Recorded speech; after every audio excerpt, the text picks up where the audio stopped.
Lamentations chapter 2. You see here Jeremiah in such terrible grief because of the sufferings of his people, because the leaders and the princes and the young men have been killed, taken into captivity. And yet, Judah, particularly its leadership, had been absolutely awful to Jeremiah. And when they were doing those horrible things, he earlier in the book of Jeremiah is recorded as asking God for vengeance upon his enemies, for vengeance upon those people who threw him into prison, who threw him down the dungeon. He asks God to recompense them, to punish them. And now their prayer is answered very dramatically, and he doesn't like it, and he's heartbroken. It's rather like when you read the Psalms, David keeps praying to God in very tough language to judge Saul and to judge David's own son Absalom for rebelling against him. And yet when Saul dies, David's heart is broken. When his son Absalom dies, he's like, "Oh, Absalom, my son, my son."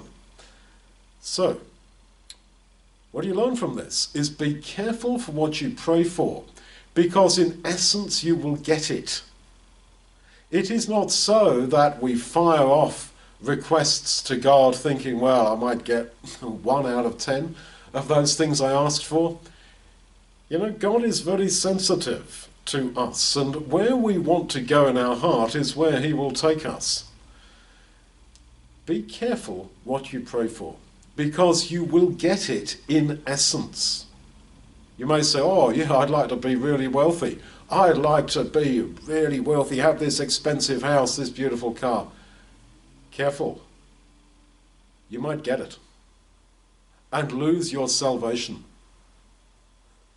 So let us be serious in our prayer. Think about what you're going to pray for before you pray for, just like the incense that represented prayer under the law of Moses had to be very carefully prepared before it was offered. It's almost too easy in our age of being in Christ to just pray quick. Pray slowly, with gaps between your words, and think carefully what you're going to ask for, because you will actually, in essence, get it. Our heart's desire, surely repeatedly, is to be in God's kingdom. That's the thing.